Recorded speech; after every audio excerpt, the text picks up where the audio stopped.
Five Nights at Freddy's sister location is the sixth game of the franchise created by series creator Scott Cawthon. While Scott claims the game is a spin-off of the main series, it does in fact take place in the same universe. Due to the massive success, and even more so the unfortunate closing of Freddy Fazbear's Pizza, it was clear that the stage was set, no pun intended, for another contender in children's entertainment. Not long after the shutdown of Freddy Fazbear's Pizzeria, a new animatronic kids party factory, or whatever you would call it, opens up. Immediately, you notice the difference between this game and the regular series, as this game has a more point-and-click mechanic, allowing you to access different rooms and even crawl through vents. Notice I call it a factory and not a restaurant, as this company allows other restaurants or private parties to rent the animatronics, then after the day is done, they come back here to get repaired. And that's where you come in. You play Eggs Benedict, or at least that's what the factory's AI calls you after misreading your name from a broken input screen. You're the technician that keeps the animatronics running in perfect order by giving them electric shocks. Uh-oh, it looks like Ballora doesn't feel like dancing. Let's give her some motivation. Press the red button now to administer a controlled shock. Maybe that will put the spring back in her step. Let's zap her. That should be fun. Why are we torturing the evil robots? I do not know. From a game series that is based around child murder, it's this game that implements a lot of humor in its story. From the AI that calls itself Hand Unit. But you can call me Hand Unit.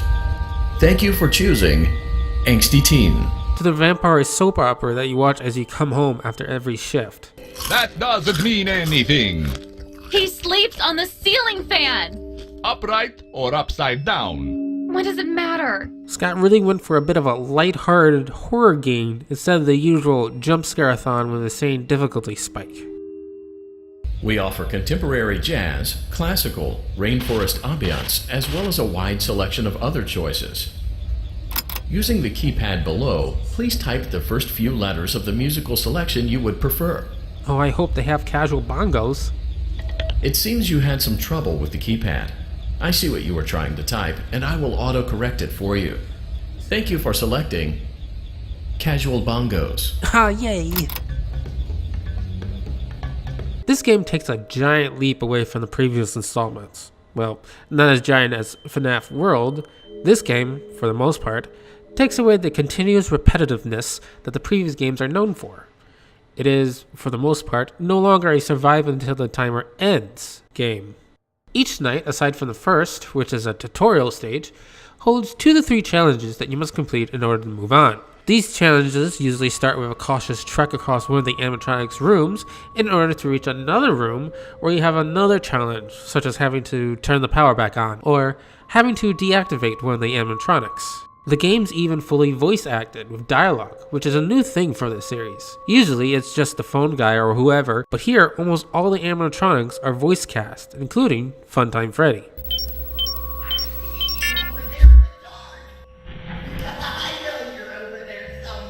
I say, for the most part, because this is where Scott's difficulty spike returns yet again in Night 4, where it's a survive until the timer ends level.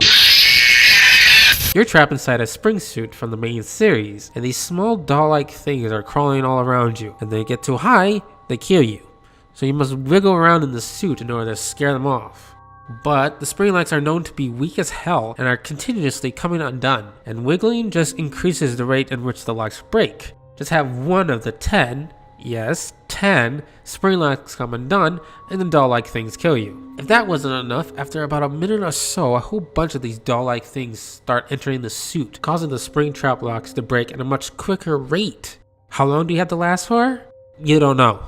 I had to look up another YouTuber's video that set up a timer to reveal that you had to do this for 3 real-world minutes. Now that might not seem like long, but by the second minute is when things go horribly wrong. Every lock turns red, more and more of those things enter the suit and start climbing all around you, and you just die and die and die. After going through all 5 nights on Five Nights at Freddy's 2, and feeling so defeated and tired, this is not what I look forward to in a game.